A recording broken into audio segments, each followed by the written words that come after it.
đây là số cặp, N số cặp đúng không? Vâng. số cặp hoặc là số mẫu ở trong từng size của từng mẫu, size của từng nhóm, đúng không? Mà đây là theo cặp rồi thì hai nhóm nó sẽ có size bằng nhau, đúng không? Vâng. Đây ở trong cái công thức tính cặp D đây, thì vì đây là so sánh cặp, so sánh giữa hai nhóm mà lại theo cặp, thế thì có sample 1 và sample 2. Vậy thì cỡ mẫu của hai sample này sẽ bằng nhau và đều bằng N, đúng không nào? Và khi mà chúng ta tính ra D thì cái bộ số liệu theo D thì sẽ là N số liệu.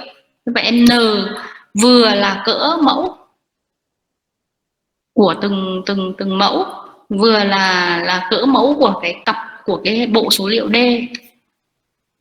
là cái nào cũng đều là N hết.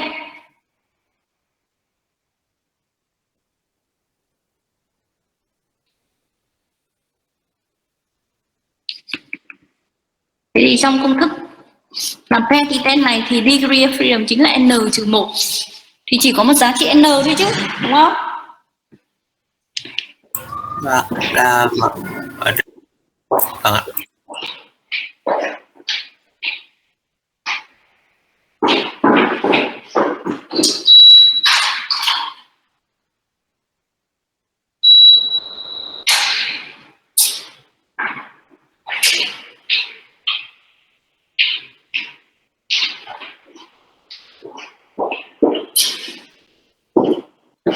Một câu điểm danh một chút trước khi kiểm tra bài tập nhá.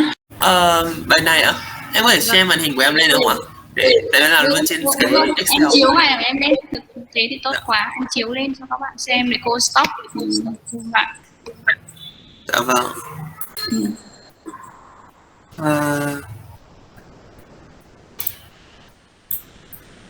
Xong rồi, mọi người thấy cái share slide của em rồi đúng không ạ? Em share cái window ấy, đây, ok rồi, thấy rồi. Thấy chưa? Rồi, cô thấy rồi, các bạn nha. Dạ vâng. Thì thực ra là em tính đầu tiên là em tính cái D là cái differences between bottom and surface, thì tính ra được một loạt D này. Xong rồi em tính cái average của D là được D gạch chính gạch ngang trên đầu ấy, thì sẽ được con số này. Sau đó thì em tính em có check normality của từng cái này trước rồi đã, bằng cái Equal ấy, thì nó đều là normal hết. Ở đây đều có là normal hết rồi, nên em cũng không là và sau đó thì em tính thêm standard deviation. Bước tiếp theo thì em tính T theo công thức là D bằng S trên cái này có công thức của cô đã cho rồi ạ. Thì trên square root đấy thì em sẽ được cái T này là mình tính ra. Sau đó thì em so sánh T Chris, ở đây thì degree freedom là 10 trừ 1 bằng 9, thì em với cả cái alpha ở đây em quên ghi vào đây, nhưng mà alpha tính là 5% là 0,05, thì em sẽ so với cả cái T Chris ở vị trí là 0,95 đúng không ạ? Thì sau đó thì con số này thì cái H0 của em đầu tiên là vì nó hỏi là cái bottom có hơn hẳn cái surface không, thì H0 của em là P trừ S là bottom water zinc concentration in bottom water trừ cái surface này thì sẽ nhỏ hơn bằng 0. Còn H1 là P trừ S lớn hơn 0, thì ở đây T lớn hơn hẳn T grid thì ta loại H0 và chấp nhận H1. Đây là trong kem kết luận là với cái tính chính xác là 95% thì cái concentration of zinc ở bottom water sẽ lớn hơn zinc concentration ở surface water. Thế thôi ạ. Ok rồi, các bạn có hiểu bài của Quân Anh không? Có bạn nào thắc mắc hoặc có câu hỏi gì cho Quân Anh không? Mà các bạn nhận xét bài của Quân Anh làm thế hợp lý chưa? Có chỗ nào chưa đúng hay là thiếu ý gì không?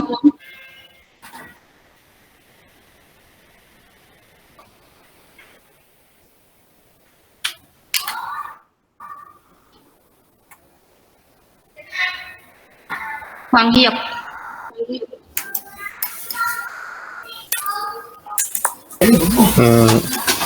Em không có ý kiến, em đã thấy bạn làm đúng. Bạn làm đúng hết. Vâng.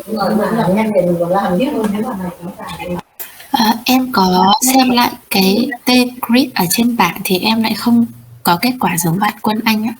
T-Grid á, critical á. Vâng ạ, em không biết em có đúng không nhưng mà em xem ra là 1.8331 ạ. Ừ. Em có thể giải thích cách tìm của em rồi Em stop sharing ạ. còn Quân Anh check lại đi em. Dạ vâng, có thể là em tra cái T-Grid style ạ. Em sẽ check cả cái T-Grid cả. Em cũng tra giống bạn Quân Anh là cột DF thì T bằng 0.95 và cột degree Em nhầm, freedom cái thì alpha của em lấy là em lấy 0,01 ạ, nên là cái T-Grid của em so với cái 0, là cái 2,821 là T99, T99 á, 0,99 á. Ok. Rồi mình cứ thống nhất là 0,05 nhá. Vâng ạ, vâng. Em so thành 0,01 ạ. Ok. Thế cái 0,05 là cái dùng phổ biến, thì một là đề bài cho, hoặc nếu đề không cho thì mình cứ thống nhất quy định nó là 0,05 nhé. Thế bạn Quân Anh viết cái giả thiết H0 như thế đúng chưa?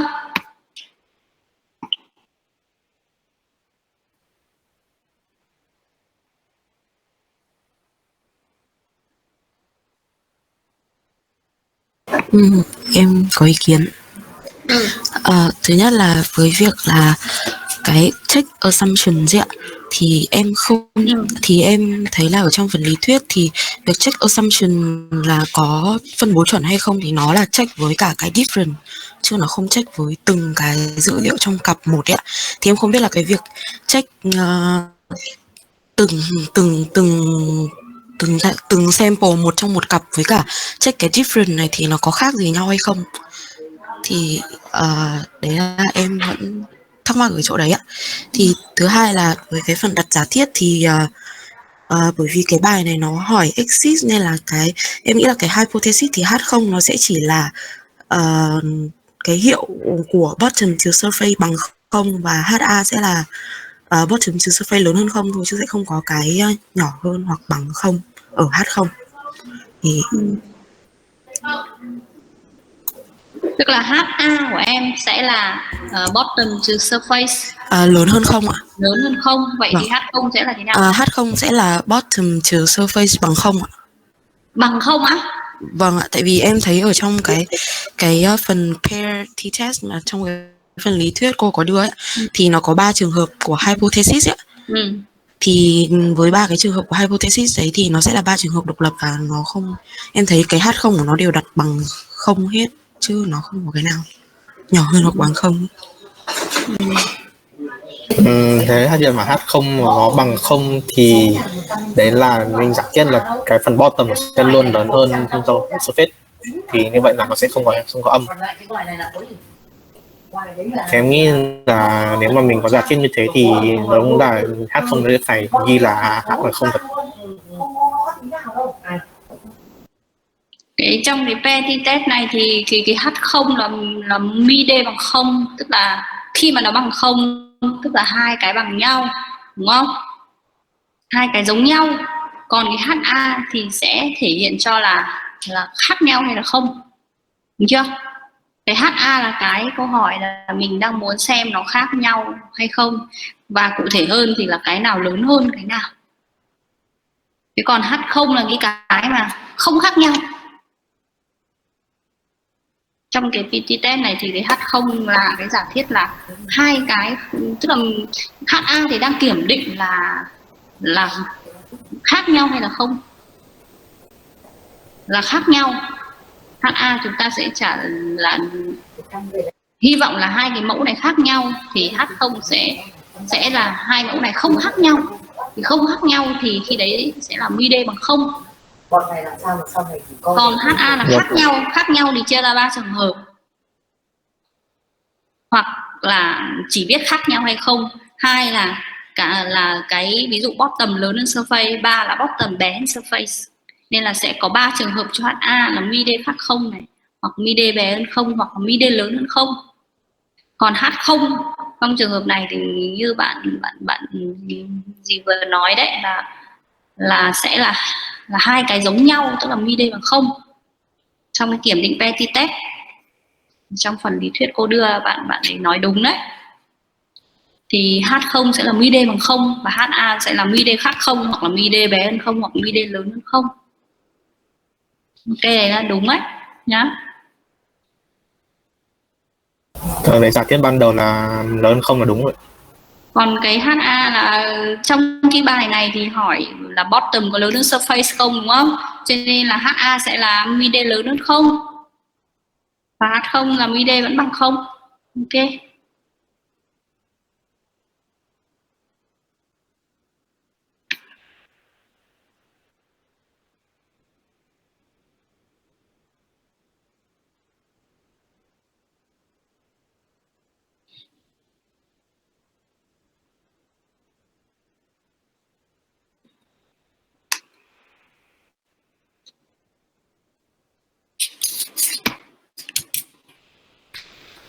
Đấy ạ, thì em có hỏi là ở trong cái trường hợp này ạ, thì giống như bạn Quân Anh có làm là bạn ấy check normal distribution của riêng cả cái bottom với cả cái surface, thì nó cho kết quả là từng cái một nó đều tuân theo normal distribution ạ. Nhưng mà trong cái phần lý thuyết thì nó sẽ là check normal distribution của cái D, của cái difference ạ. Mình có check em có check cái normal distribution của cái D luôn ạ. Em check từng cái một và em check cả cái D đều là normal hết ạ. Em muốn hỏi là làm thế nào để check cái normal distribution của cái D không ạ? Tại vì nếu như mà mình dùng tool như bọn em vẫn dùng thì là em chỉ check được nếu như mà nó có từ hai cột trở lên ạ. Thì em không biết làm thế nào để check với một cột mà chỉ có một cái mẫu D ạ.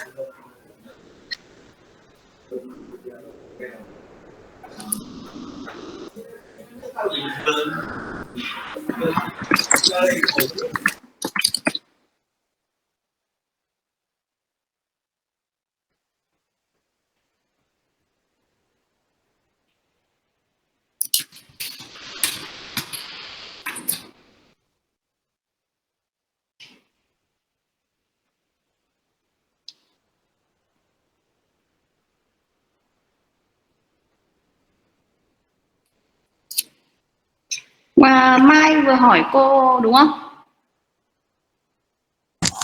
Vâng đúng rồi ạ. Thế cô chưa hiểu ý của Mai. Một Tức cột là hay cột thế nào Mai nhỉ? Em dùng tool để check trong Excel ấy ạ. Thì check normal distribution ấy, thì em thấy là em check một cột, tức là chỉ check mỗi D thôi ạ. Thì nó bị lỗi, nó không check được ấy, nó bắt phải có hai cột trở lên. Nên là em không biết làm thế nào để check một mình cột D đấy. Nhưng mà em dùng tool vẫn check một mình cột D được mà, nó vẫn hiện bình thường mà. Cái tool Xrestart nó vẫn chạy cho một cột thôi mà.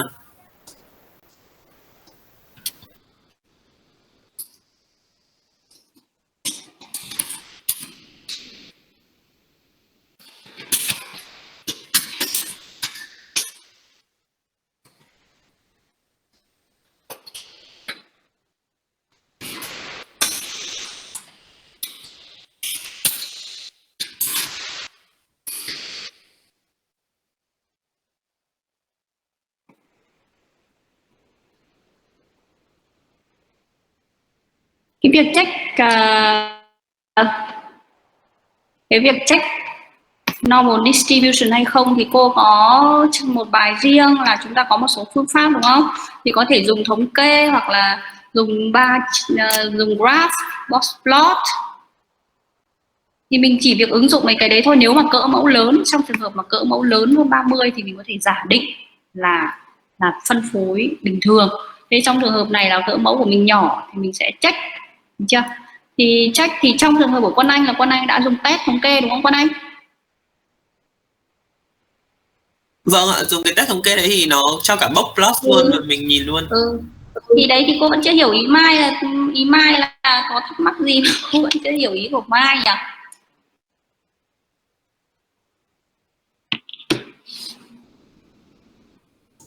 Thế thì em xem lại, tại vì là em check bằng Xrealstat thì em lại không check được, nên là em nghĩ là em sẽ xem lại rồi hỏi bạn Quân Anh sau ạ.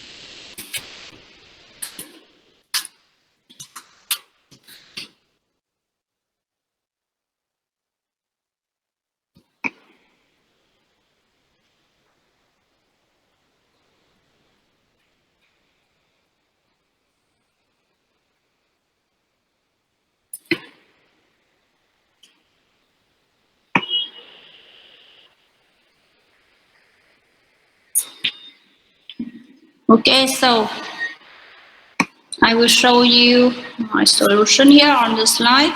Okay, so for the petty test, for the t-test in general, you need to check the assumption first. So firstly, for this kind of exercise, you need to explain that the sample here are independent or they are paired samples. Okay, so Quân Anh, you forgot to explain that. Phương Anh. Yes.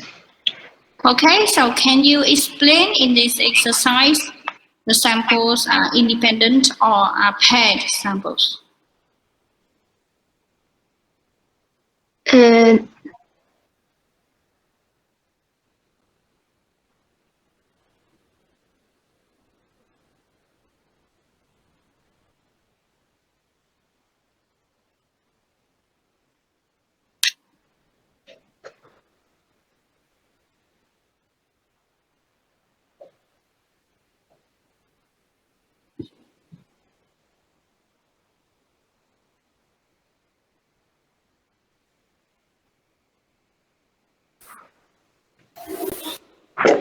So the variable here are the zinc concentration in bottom water and the zinc concentration in the surface waters.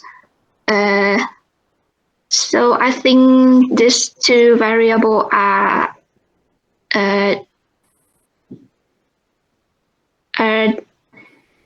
dependent. So can you explain?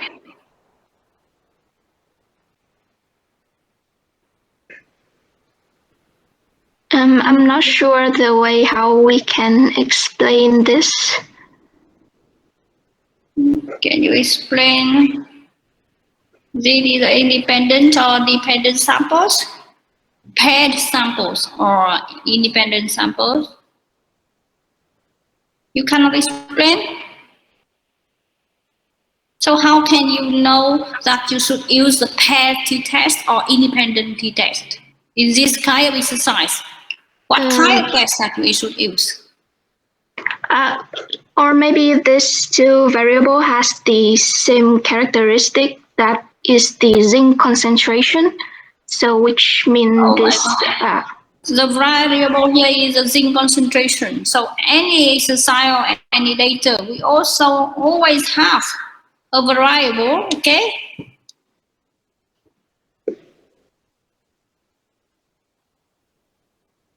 What test should you use for this kind of exercise?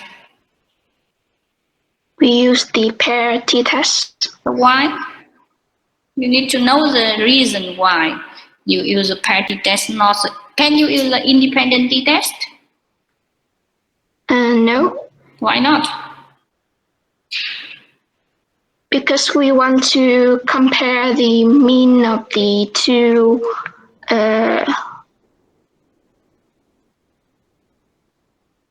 Independent t-test also compare the mean.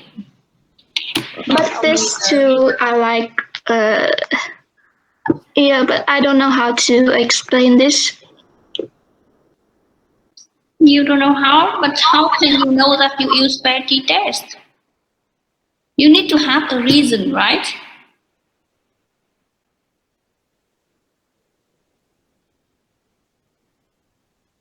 Or you can explain in Vietnamese. Or you don't understand.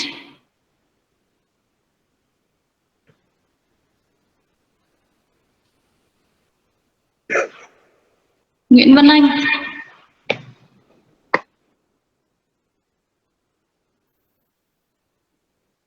Nguyễn Văn Anh. Em này ạ. Em này ạ. Okay, so can you explain what text should we use and why? In this exercise, we use the parity test because we have to match variable. More detail, please. Here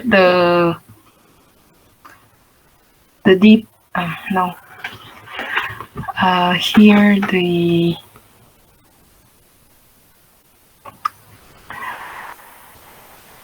the independent variable is the location, and the dependent variable is the zinc concentration. We have two dependent variables. We have two dependent variables. Really? What do you mean?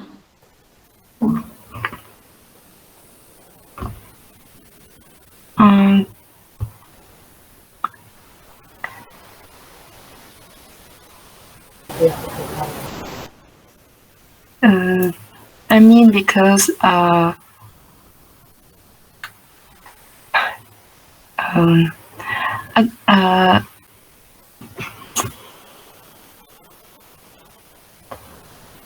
How many dependent variables here?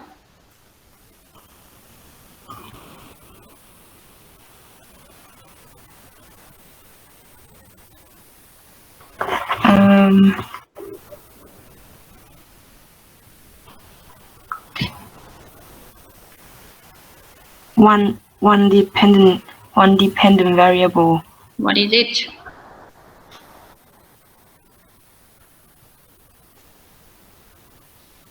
The zinc concentration.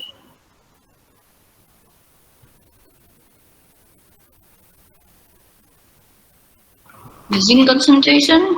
Yes. Zinc concentration is the dependent variable in this exercise, okay? And location is the independent variable, okay? And location here is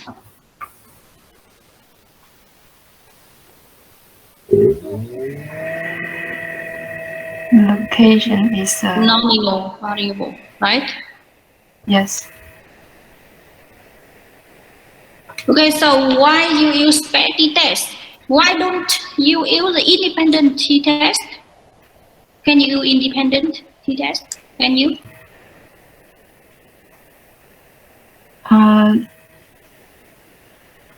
No. No, because the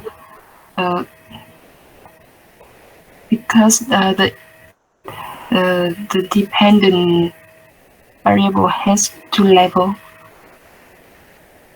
Is matched to each other. How do they match? Because they are measured at the same location.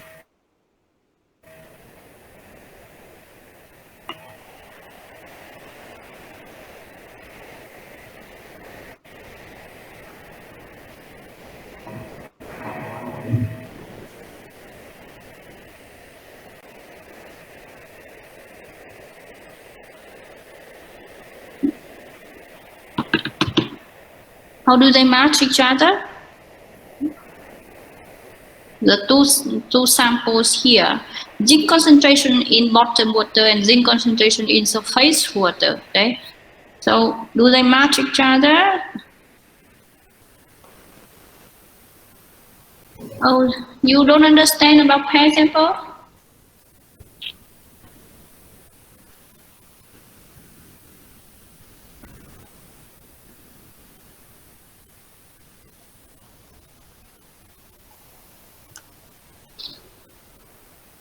Nguyễn Văn Giang. Dạ. Okay, can you explain what test should we use and why? I use the paired t-test for this data because each column is like for 10 locations. They collect both one sample of water at the bottom and one sample of water at the surface. So the two data collected from those two samples will be connected by the same location. Therefore, I think that the data is paired. They relate to each other and they cannot be swapped. For example, I should not compare the zinc concentration in the bottom water at location 1 with the surface water at location 2 because that would not be right. Okay, yes, it's even it's not very clear, but it's correct. Okay, here we have the data, the paired data, and characteristic, the location. Okay, makes the data become a paired. Need to be the same location. We are going to compare the concentration of zinc at the same location in the bottom, between the bottom and the surface, but they need to be at the same location. Okay, between in the location 1 is the zinc concentration in the bottom exceeds the zinc concentration in the surface water. And similar to the location 2, 3, 4, 5, okay, the zinc concentration need to be measured at the same location. So the location is one characteristic that makes the data paired, become paired to each other, matched to each other. If we use independent t-test, it means we don't care about the location, okay? And it is not the case in this type of exercise. If we use independent t-test, we will compare the zinc concentration between bottom and surface at anywhere, okay? And the location is not important. And this is not the case. And it's not correct like explain you, okay? So in this case, so for any data sets, you need to look if there is any characteristic that makes the data become paired to each other. We need to compare the data in each pair. Okay, we compare the data in the same pair. That is a pair t-test. And independent t-test, we don't care about the pair.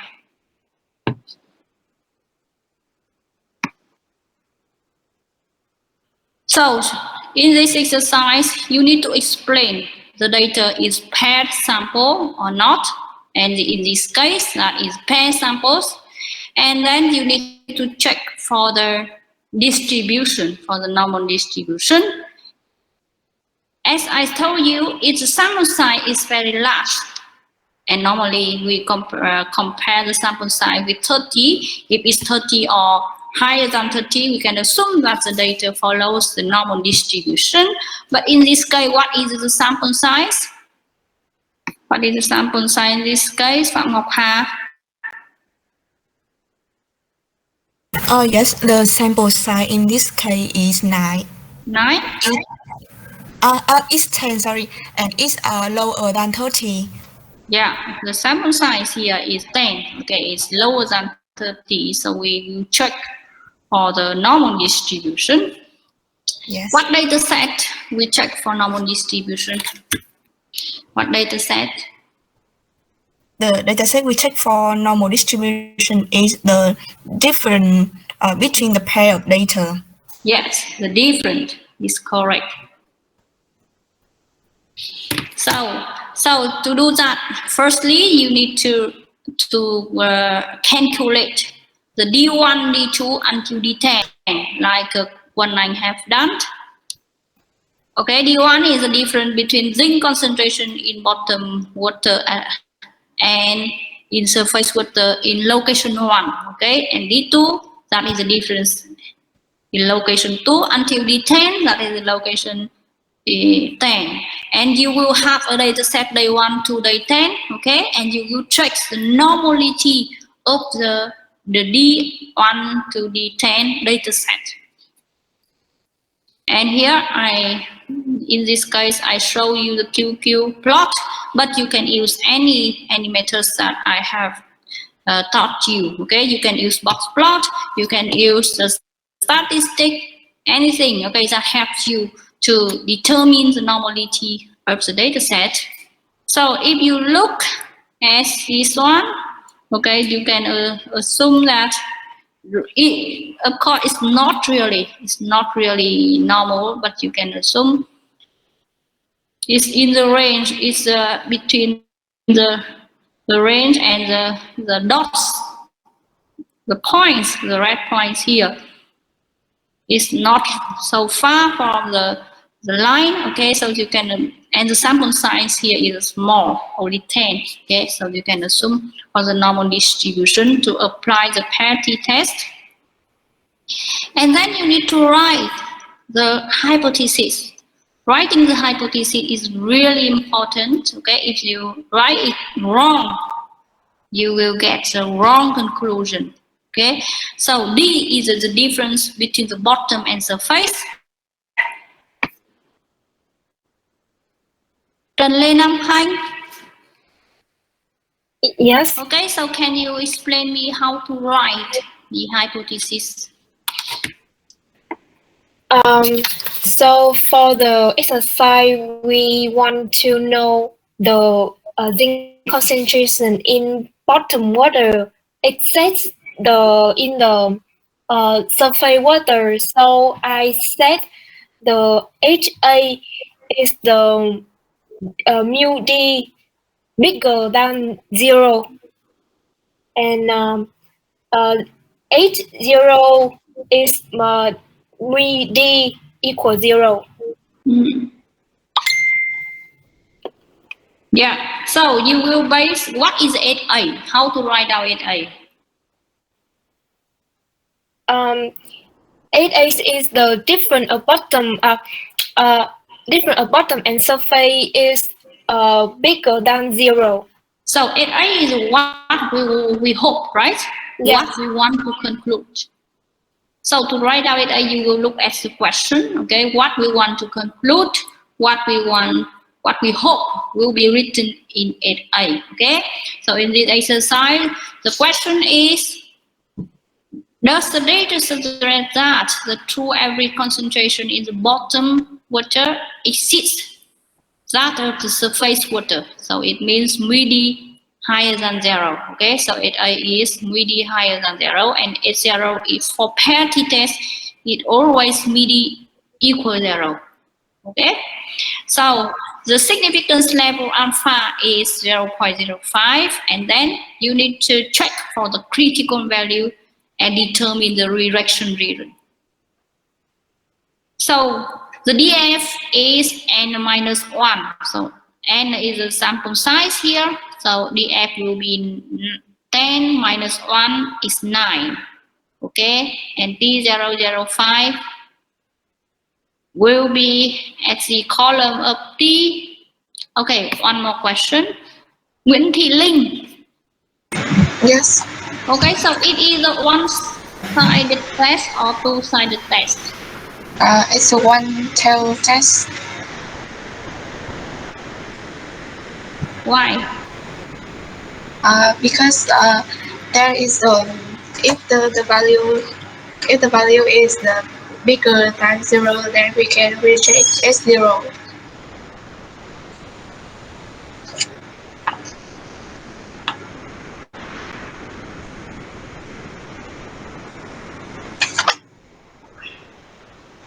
Why you know that is one field test? Because only a high value bigger than 0 can reject S0. Yeah. It's a one-tail test. Yes. Okay. So it is so the where the redirection region? The redirection region will be on the left or on the right? It's on the right. The redirection region is on the right. So how to know that it's on the right? Because we look at the 8A that the VD Yes. is bigger than with 0. Yes. So we So- look at the 8A. Yes. So when VD higher than 0, we redirect it 0, right? Yes. So it's the large number, the positive number will be redirect it 0. So the redirection region will be on the right. So if you draw the curve, I didn't draw on the slide, but when you do exercise, you can draw by yourself to make it visible, the redirection region and non-redirection region. Okay, so the redirection region will be on the right of the critical value. So when t higher than the t critical, we redirect the at 0. Okay, and when t less than t critical, we accept the at 0. Okay. Trịnh sao Mai? Yes. Yeah, so did you do this exercise at home? Did you do Yeah, it? I did it. So what's the t value that you got?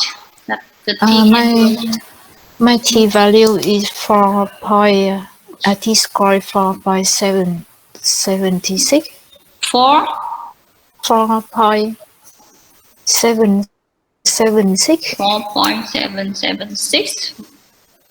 Okay, yes, so we will apply and then we calculate.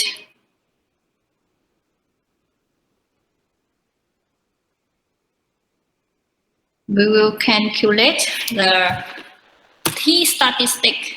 Okay, you apply the formula that I have given you. So you need to calculate the SD. What is the SD, Mai? And the SD is a standard deviation Yes, between standard the deviation. different of the different Yes. of the D. Yeah, so you will calculate with the data set of D1 to D10, okay? And you need to apply correctly the formula to calculate SD, okay? So you get the statistic is around 4.8, okay? Yeah. And in this case,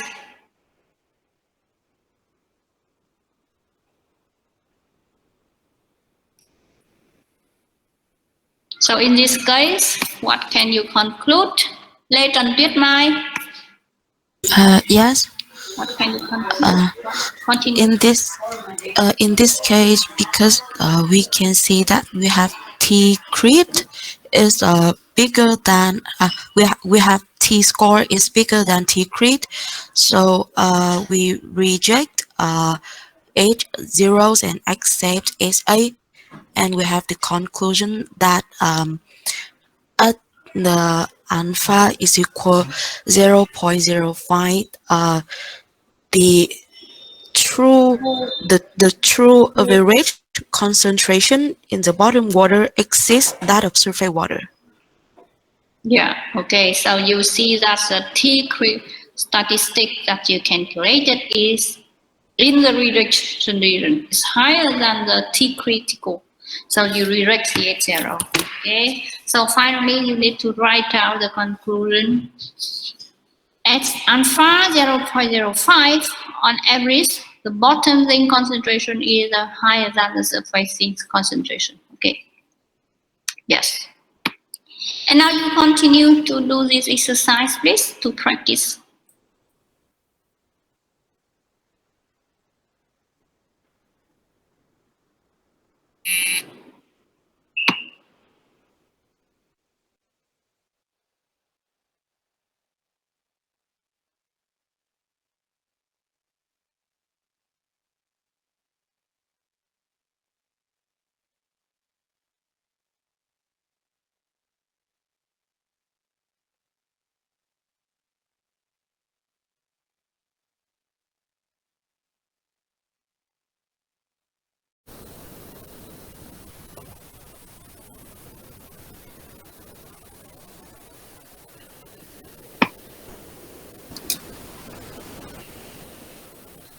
Is it clear? Okay, yeah, you can see. So first I check the normal distribution for this for D. So Okay, so firstly you need to calculate D. Okay, you can step by step. Okay. yes, so I have this D. I calculate for each student, and I have this column. So I check the normal distribution of this column, and I have got this result.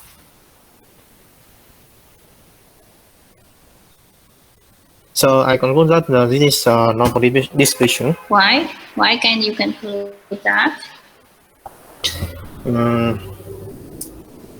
Because the median and the mean of the data are not really they're not really different that much. Mean and median? Yes.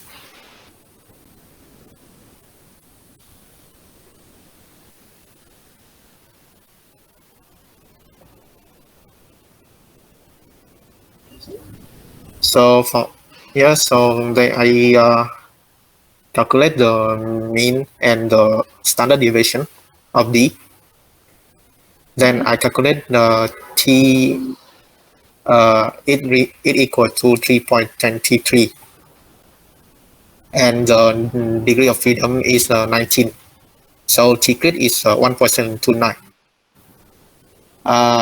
From the we have H. One is the score from the after is higher than the score from the previous. So H0 is the opposite. The score previous will be Okay, continue. So the score from previous would be equal or higher than the after, and because T is higher than T-crit, so we reject H0.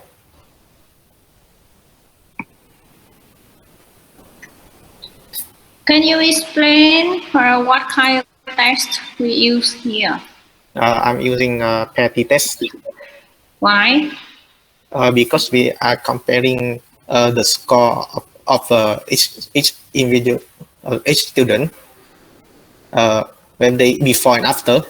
So the score is a dependent value, and each student is an independent value. So this is a paired sample. Yes. They are from the same student, so they are dependent. Okay, they are, yes.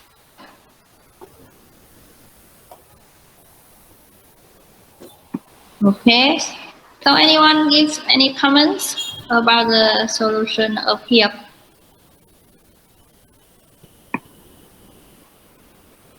Do you agree, or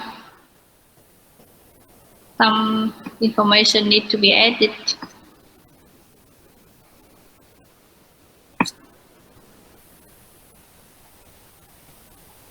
Hồ Minh Nguyệt. Hồ Minh Nguyệt. Where are you, Nguyệt? Ôi đây em đẹp. Okay, yeah, so what is your comment about the solution given by Hiệp? Is it correct, or you explain more something? No, I have no comment because my results is similar like here. It's similar here. They're the same? You get exactly the same? Yes. The critical T statistic is the same? Yes. Okay.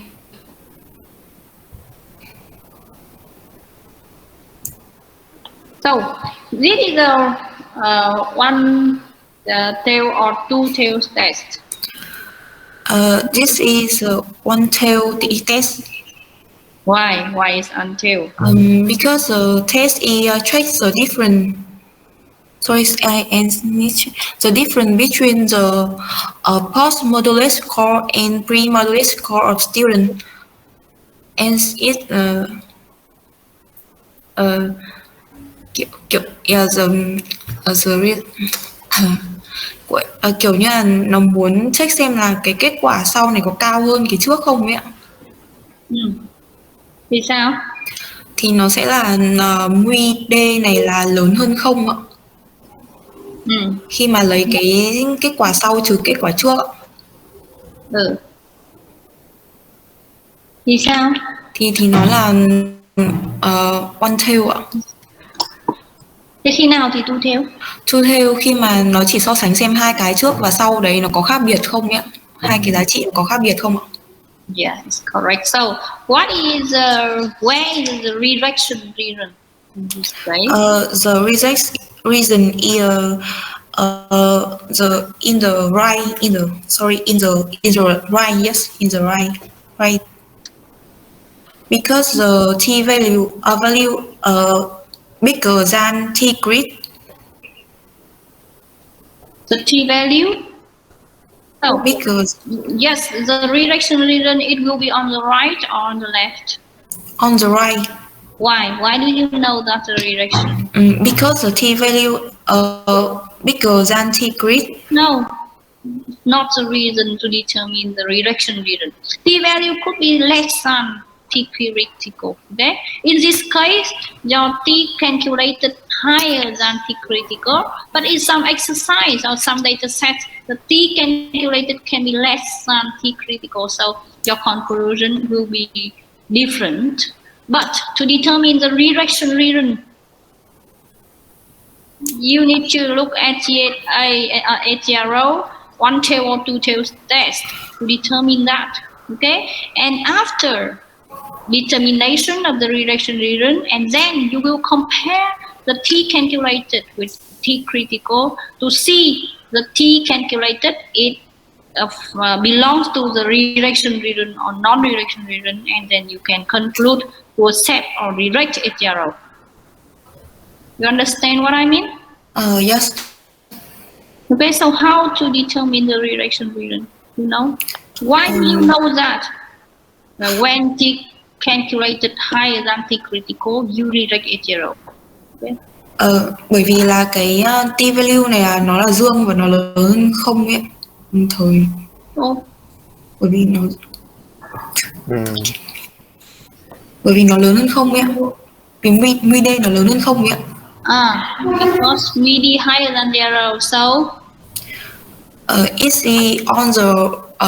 on the right side. Yes. Okay. Yes. So to determine the redirection reason, you will look at the 8A. Okay.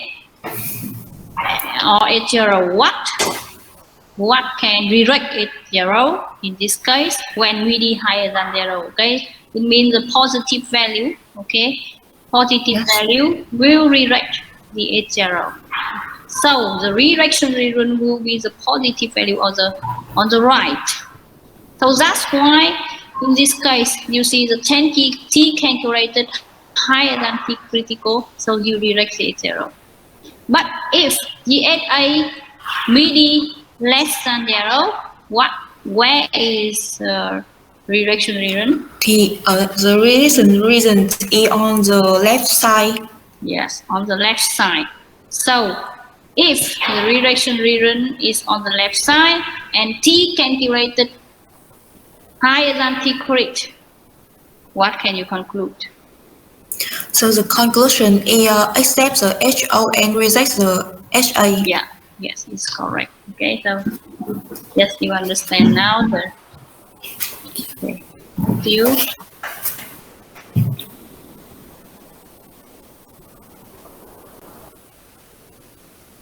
Quang Anh, do you agree with here?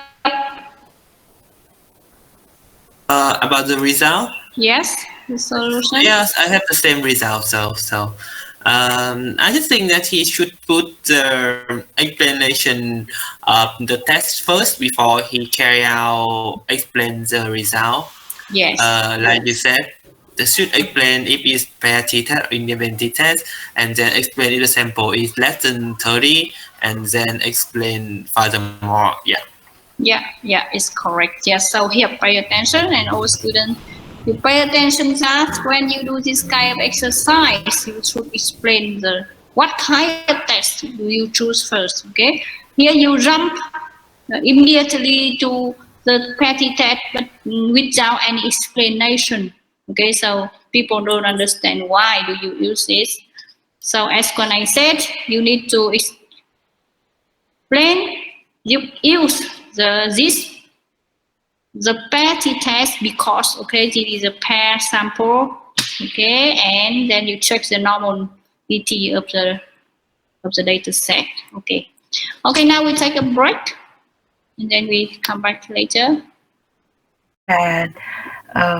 Pre-module score nhỏ hơn post-module score thì cái MUD HA thì MUD của em là nhỏ hơn 0. Em chọn rejection region ở bên trái. Nói chung là kết quả thì giống anh Hiệp, chỉ có khác là cái dấu trừ thôi, thì vẫn đúng không ạ? Nhưng mà em đang giải bài này hay là em giải bài khác? Giải bài này. Giải bài này thế thì HA chỉ có một cách viết thôi chứ. Tại vì là câu hỏi là liệu là cái điểm số nó có tăng lên không thì điểm số tăng lên không nghĩa là thế nào? Giờ phải phân tích câu hỏi. Điểm số tăng thì là cái điểm số mà trước khi, tức là cái pre-module score nó phải nhỏ hơn cái post-module score. Đúng rồi, điểm số tăng lên không tức là cái post phải lớn hơn cái pre, đúng rồi. Vâng. Thì em tính D là em tính lấy cái pre trừ đi cái post. D của em lại lấy pre trừ post. Vâng. Thì lúc đấy em phải viết là MUD bé hơn không. Thế thì đúng. Cái MUD của em phải viết theo cái cách tính D của em. Vâng. Đúng chưa? Thế lúc nãy Hiệp tính thế nào Hiệp nhỉ? Hiệp tính D thế nào? D ạ. Cho em lấy cái sau trừ cái trước. Hiệp tính D là Hiệp lấy cái post trừ cái pre. Và giả thiết HA của em là gì?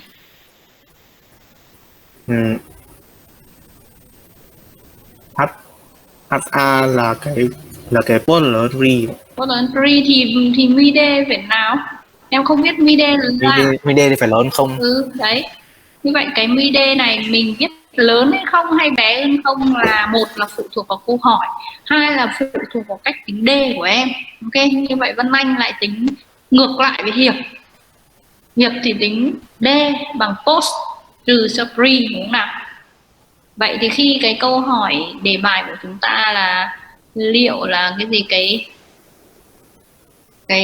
việc gì đấy học các cái module đấy có làm tăng cái kiến thức của sinh viên hay không, tức là cái post có lớn hơn cái pre hay không. Vậy thì nghĩa là mình mong muốn post lớn hơn pre, tức là mình mong muốn cái D, cái MUD post trừ cho pre sẽ lớn hơn không. Ok, còn Văn Anh lại lấy pre trừ cho post, thì khi đấy để post lớn hơn pre thì MUD pre trừ post phải bé hơn không. Ok, nên là đấy là lý do tại sao Văn Anh viết cái giả thiết HA ngược với Hiệp nhưng mà kết quả vẫn giống Hiệp. Được chưa? Nên là các bạn trong cái bài tập tính cái petty test này, các bạn cũng phải để ý cái bước tính D, mình lấy cái nào trừ cho cái nào, chứ không phải cứ thích trừ thế nào thì trừ xong rồi cứ viết MUD bừa là theo cái câu hỏi là cứ MUD luôn lớn hơn không, còn D thì trích tính kiểu gì tính thì là không phải nhá. Cái việc viết MUD lớn hơn không hay bé hơn không là phụ thuộc vào hai cái, một là câu hỏi của đề bài, hai là cách tính D của em. Chưa?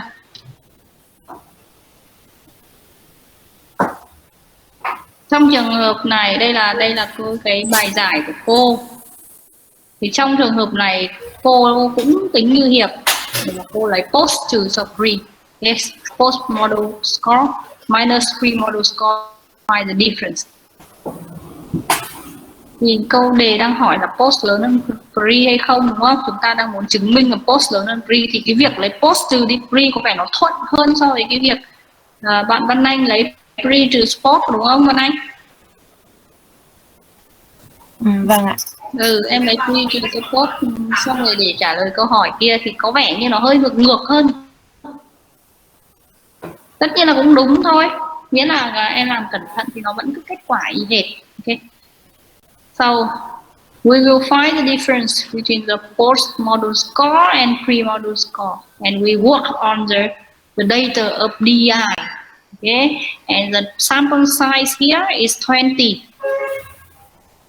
There are 20 data, and n is 20. Okay, so we follow exactly all the steps that we have learned. We work on the data of D. Okay, so in this exercise, similarly, you need to explain what kinds of tests that you use. Bùi Đức Huy. Yes. Okay, so can you explain me what kinds of tests that you will use and why? In this exercise, we use the pair t-test. Why? Because we want to test if there is any difference in the score of the student before and after taking the module. Okay, so the data must be the same student, right? Yes. So the data are paired data. Yes. Okay, yes. So this is the paired samples. So we apply the paired test. Okay. And the next step, what should we use? What should we do? Next step. Firstly, you need to explain why you use the paired test. Okay. The second step, what should you do?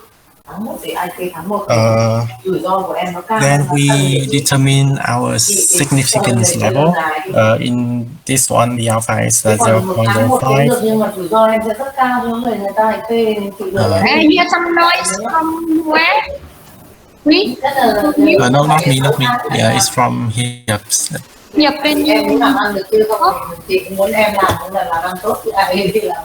very noisy.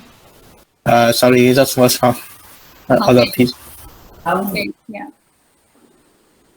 Okay, so next step, what should you do? We determine the T critical and the rejection region. Before that, before calculation. Determine the significance level. No, you need to check assumption. Okay, you need to remember the assumption. Yes. So our sample size is 20, which is less than 30. So we will apply the normality test to see if our data is normally distributed or not. Okay. Yes, you can use a box plot. You can use a histogram. Okay. Yes. To check for the normality. Yes. Okay. So when we know that our data is normally distributed, then we make our hypothesis, the non-hypothesis, and the alternative one. Okay, you need to write down the hypothesis correctly. Okay. Yes. Okay, and yes. Then we check the significance level. In this case, is alpha equal to 0.05. Okay. And the degree of freedom is 19. Okay. So for these two values, we check in the t-table, and we get that the t-value at alpha equal to 0.05 is 1.833. So the rejection region will be T higher than 1.833. Okay, yeah. Yes. After that, we calculate the t-test statistics. Okay. And the value that I calculated here is T equal to 3.231, which is higher than our T critical value. So we reject the non-hypothesis. Okay, yeah. And we gave the conclusion that at alpha equal to 0.05, on average, the module taught by teachers leads to improvement of students' knowledge. Okay, yes, okay. Thank you. Okay, so now all of you now understand about the t-test. Okay, so we remember that we have two types of t-test, independent and pair t-test. Okay, so you need to check assumption about normality. Okay, you need to explain why you use what kinds of test, and remember that for the independent t-test, you need to check the equal variance or not. Okay, it's also important for you if you apply the software. Okay, in the software we have independent t-test with equal variance and unequal variance, so you need to check variance for the independent t-test, and it's really helpful. T-test is very helpful, very commonly used for most of the data set.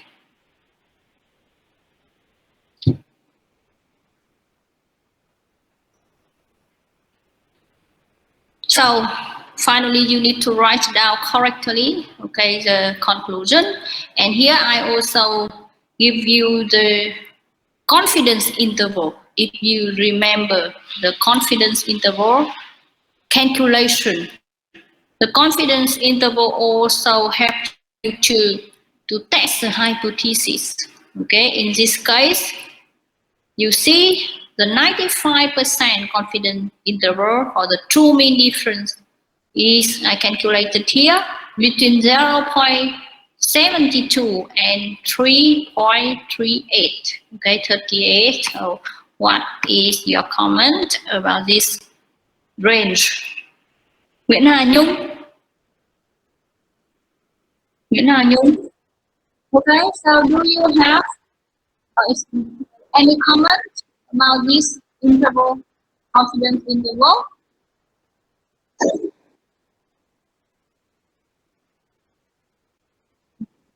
Yeah, so why it's very noisy from you?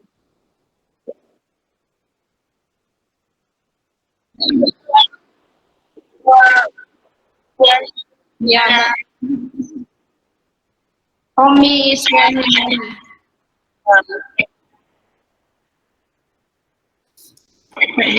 Okay, so I will call another one because it's difficult to hear you. Nguyễn Ngọc Như Thùy. Yes, I'm here. Okay, so here I give you already the result for the confidence interval. It's between 0.72 and 3.58. So what can you conclude from this confidence interval? What can you conclude? And can you use this interval to test the hypothesis?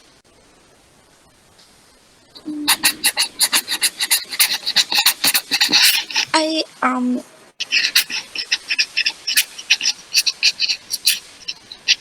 think that the significant level, the level of significance of 0.05.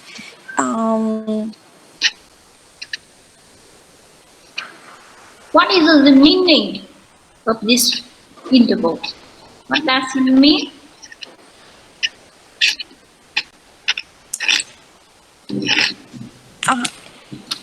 It is 95% of acronyms in Vietnamese khoảng is the 95% of the khoảng tin cậy cái là cái độ chính xác khi mà mình cái độ chính xác giữa cái kết quả đó. Yeah, but what is the meaning of this range? This interval.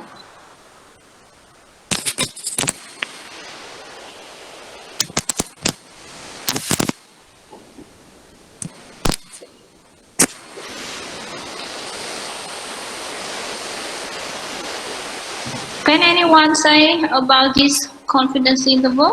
We have learned about it. For USTS students, we learned about the confidence interval already, and we already know how to interfere or interpret this confidence interval? Anyone remember?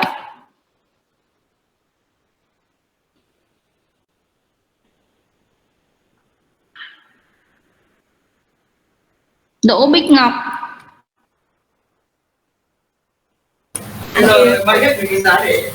Oh, so I think it's the confidence interval is the range of the value that it is a specific property that the value is a parameter like within it.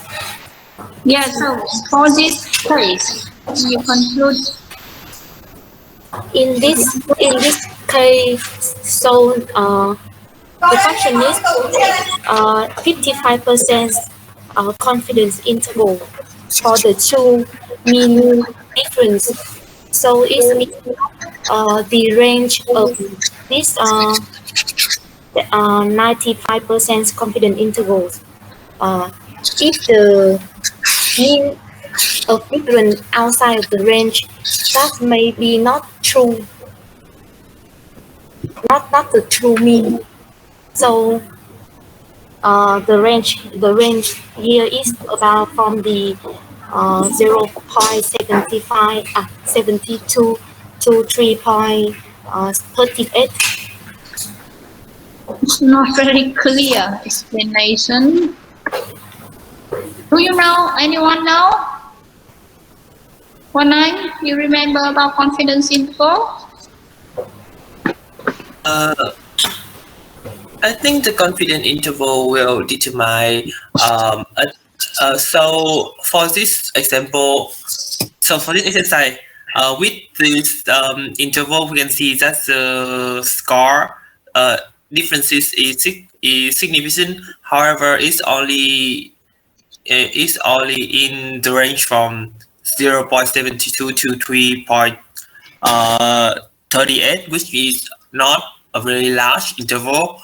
And so the if with the 95% confidence, then the mean differences will only lie between this, and it's just a small confidence interval, I think. Yeah, okay. So 95% confidence interval, it means we are 95% confident that, okay?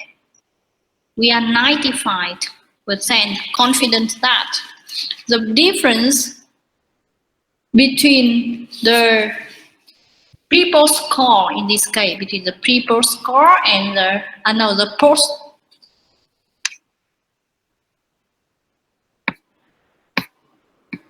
between the post-module score and the pre-module score is always in this range, okay, between the 0.72 until 3.38. Okay, so the difference between the post-module score and the pre-module score is 95% in this range. 95%. We are 95% confident that the difference score between the post-module and the pre-module always in this range. And you can see that this range is positive values. It's higher than 0. Okay? It's always higher than 0. It means the post-module score is always higher than the pre-module score. So you can rewrite the at 0. Okay? The null hypothesis is VD equal 0. Okay? So this range can help you to see that the post-module score always higher than pre-module score, because the difference is from 0.72 is higher than 0, is positive value. So the post-module score is always higher than the pre-module score. So you can conclude about the module have to improve the knowledge of the student. Okay, so you don't need to calculate the t statistic, okay, find out the t critical, but you also can reject or accept the H0 using the confidence interval. Okay, and you know exactly 95% confident that the difference is between this rate. That is the meaning of the 95% confident interval. Okay, so you should remember that to interpret the result. In many papers, in many research studies, they calculate the confidence interval. They reported this result. You might not use this before, but in the future, in some studies, you may find this, okay, and interpret this result to give more information, more conclusion for your data set. Okay, so we have finished the t-test part, the independent t-test, the pair t-test, how to check the normality. Okay, you already know how to differentiate between the parametric test and non-parametric test. Do you still remember that between the parametric test and non-parametric test? Anyone still remember that? It's really important for you when you do data analysis. Nguyễn Văn Giang.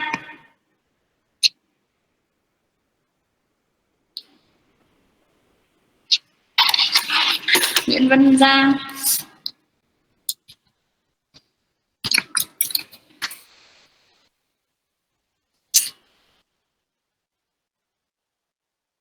Where are you? Nguyễn Văn Giang. You cannot say. Đỗ Đoàn Thu Giang. Yes. Okay, so remember about the difference between the parametric test and non-parametric test? The parametric test is more statistical power, and the non-parametric test is less statistical power. The parametric test is handle interval and ratio data, and the non-parametric test is handle ordinal or normal data. The parametric test can be significantly affected by outlier, and the non-parametric test cannot be significantly by outlier. The parametric test is assumed normal distribution. The non-parametric test is not assumed normal distribution.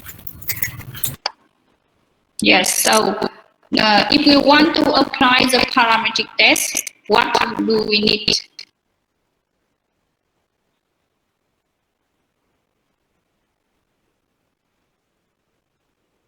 Yeah. The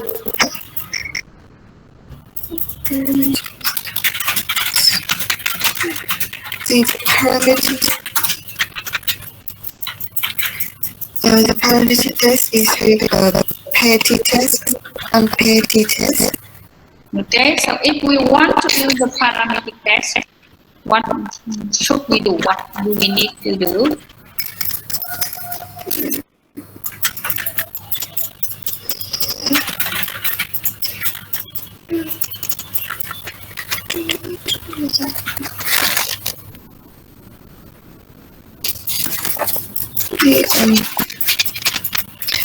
Check the normality. Yes, we need to check the normality. Yes, and the data set needs to be normally distributed. Okay, that is for a parametric test. Okay. So now we move to the correlation test. Have you ever used the correlation test in previously?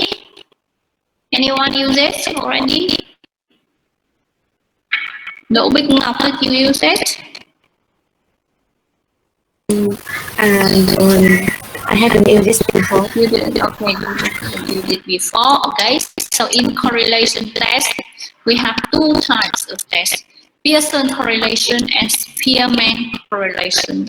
Okay, I already mentioned it previously when I talked about the parametric and non-parametric test. So, do you remember Between Pearson and Spearman correlation, which one is parametric and which one is non-parametric test?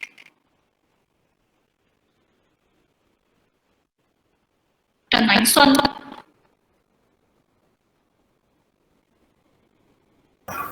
Yes. Do you know this test? I don't know. You don't know, okay, but I mentioned it before when I introduced you about the parametric test and non-parametric test. And do you remember between Pearson and Spearman correlation, which one is parametric and which one is non-parametric? Do you know?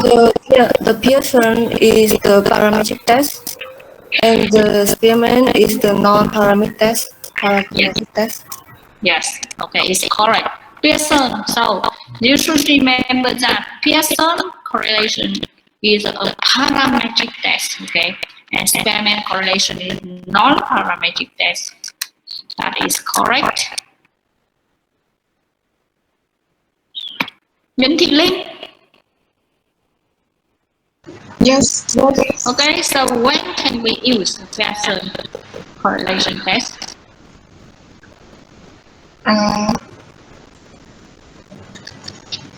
think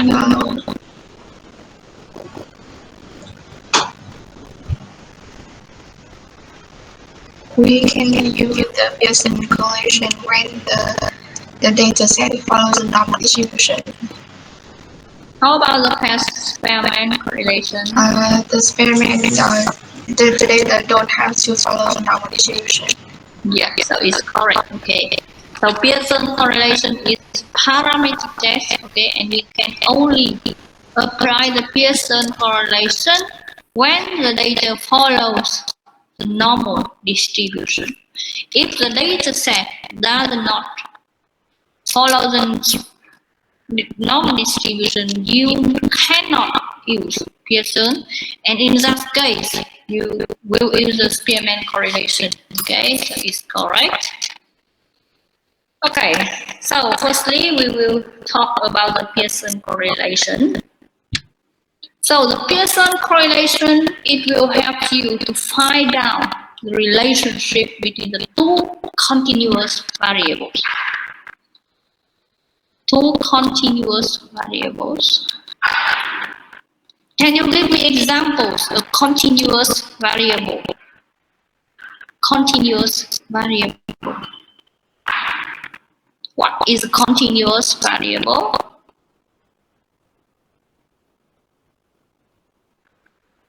Nguyễn Văn Anh. I'm here. Yeah, what is continuous variable? Some examples. Continuous variable can be a interval or ratio variable. It can be interval. It can be interval. It can be ratio. Okay. So it's numeric, right? Yes. Continuous variable is numerical variable. Give me some examples of continuous variable. Numerical variable can be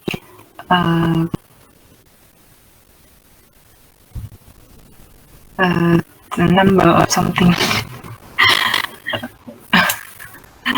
The number of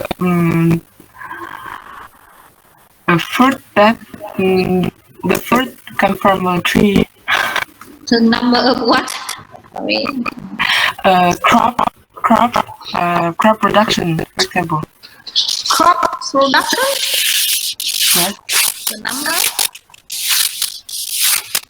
Có bao nhiêu quả ấy ạ? Vậy có bao nhiêu quả? Vâng. Okay, what another example?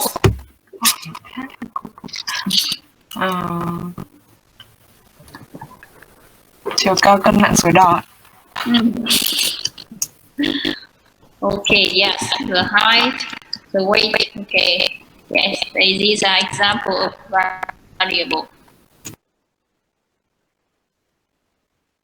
Okay, so the Pearson correlation will help you to find correlation between the two continuous variables. For example, you are going to find the association between the height and weight. Okay, is it correlated? Is that when the the weight increases, the height increases too, for example. And to use the Pearson correlation, you need to check distributed to be able to use the Pearson correlation. So in the slide, we have 3 graphs. Okay, so can you describe the correlation in these 3 cases? Hồ Minh Nguyệt.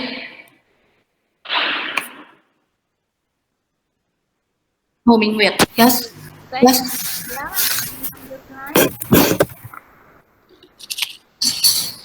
Can you see the slide? Yes, I can see the slide. Okay, so can you give some comments about these 3 graphs? I see that when the R bigger than zeros, the chance is increased. When R equal 0, the chance is stable, and when the R is smaller than 0, the chance is decrease. So what is R here? What is R? R is a correlation between 2 samples.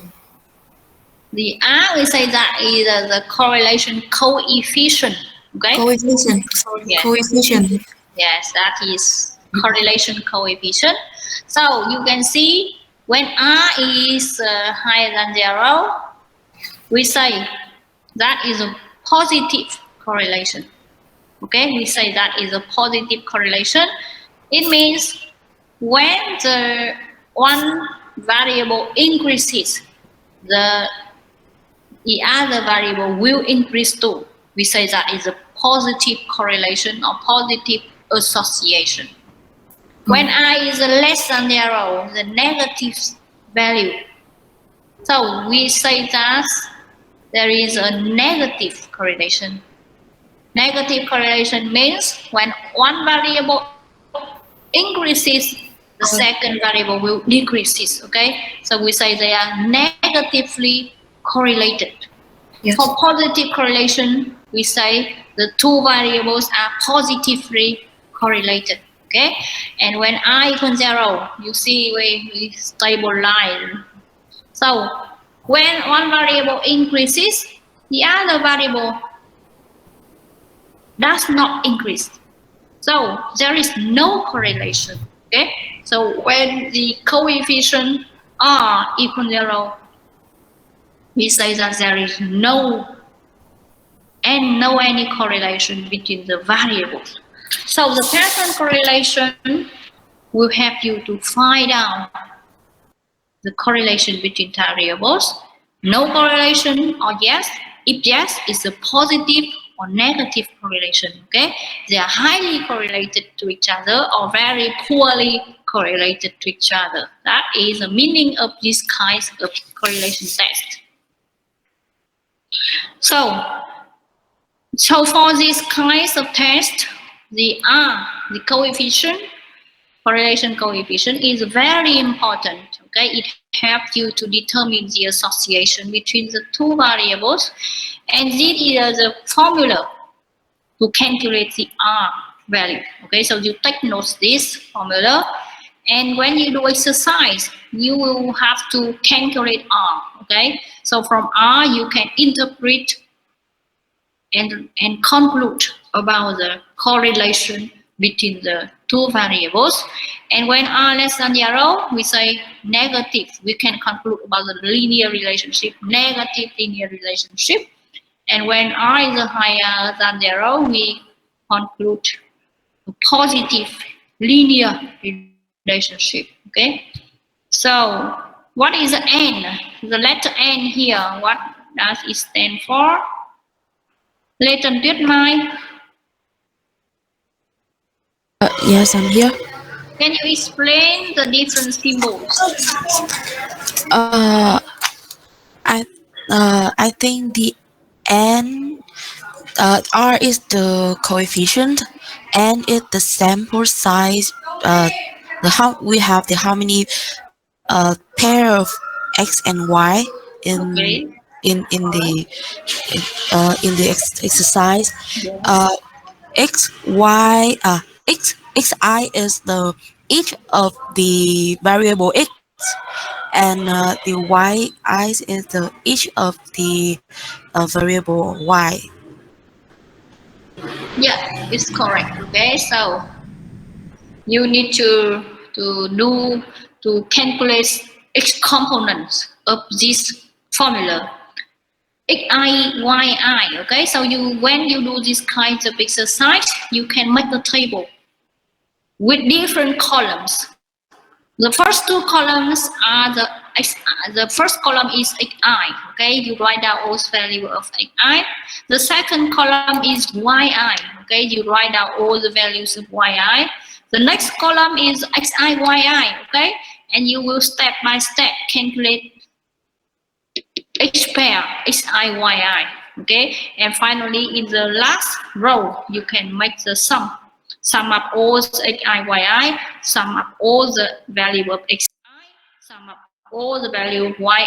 Okay, as the next column it could be xi square. Okay, you see in this formula there is a component of xi square, so you need to make a column xi square, and you step by step calculate all the xi square, and the last row will be the sum up of all xi square.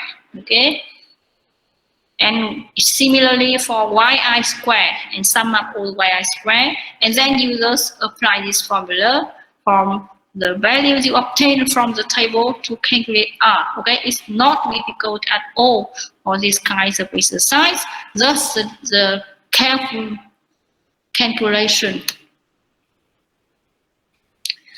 So the correlation coefficient, it not only gives you the direction of correlation, it is a positive or it's negative or it's no correlation when r equals 0. It also gives you information about the strength of the correlation. The strength here, it means it's weak correlation, or it's strong correlation, or the medium correlation. It depends on the value of r. Okay, if r is really close to 0, we say the correlation is weak. Okay, and if it is close to the 1 or -1, we will have strong. The more it is close to 1 or -1, the stronger the correlation is. It can be very strong positive correlation, or it can be very strong negative correlation. Okay, and the r values is always between -1 to 1.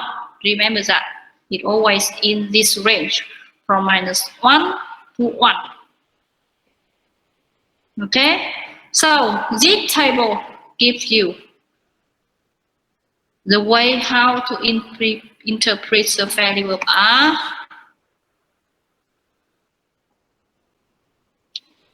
Trần Mạnh Xuân? Yes. Okay, so can you tell me how to interpret the value of r?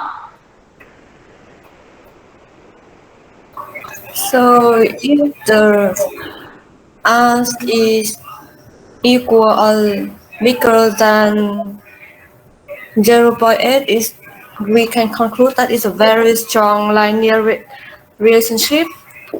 From 0.6 up to 0.8, we can conclude that it's a moderately strong linear relationship.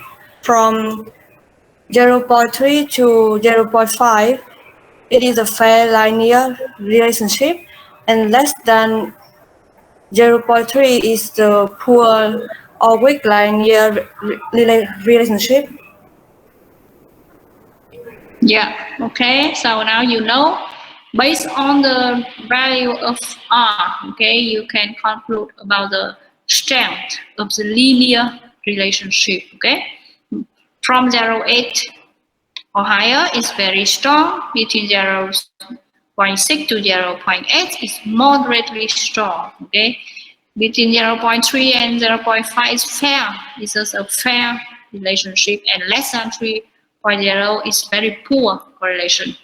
And based on its negative or positive value, you say is a negative or positive correlation. Okay, yeah, it's easy. And as I told you, okay, for the formula to calculate R, you will calculate each component of the formula. Okay, you use find the sum of x value, find the sum of y value, multiply x by y, corresponding value of y, and then sum up, square each value of x and find the sum, square each y value and find the sum, and finally you will replace all these values you obtain into the formula and you get the value. Okay, now you do this exercise. You do this exercise and give me the result.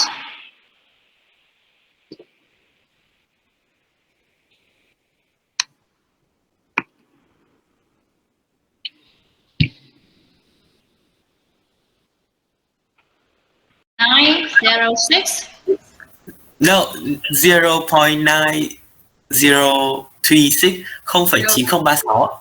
Okay, so what can you conclude about this? This is a positive linear relationship because R is larger than 0. Okay, that is the duration. How about the strength? This is strong. So it is a strong, positive, linear relationship. Okay, yes. Yes. Between what? Talk about this. Between sale and advertisement. Between sales. So what does it mean? Does it mean that if the sale increase is the advertising increase, then the sale will be increased?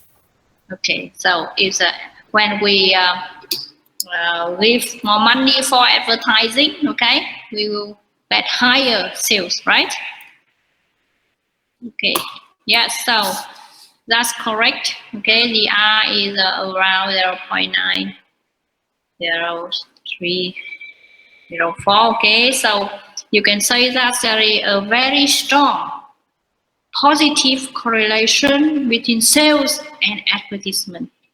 So it means when you increase the advertising, the sales will increase, okay, for the company. The data from 3 months sales and advertising dollars of the company tell you that, so you can advise, okay, as a marketing manager, you can advise, give some prediction that we should put more advertising so we can increase the sales. Yes.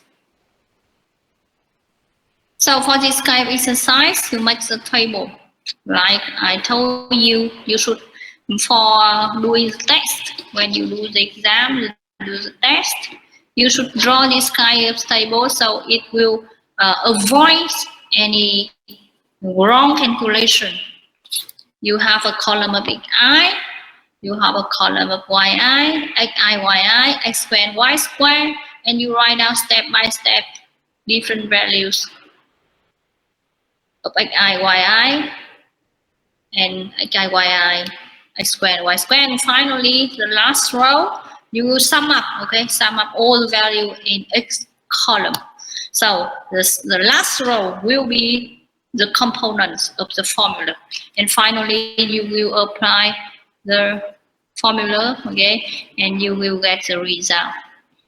Okay, so we will stop the lesson today and we continue tomorrow. Okay, tomorrow afternoon we continue. Okay. Okay, thank you. Okay. Yes. So bye bye. Chào cô ạ. Bye bye. Em là cô ạ. Chào em.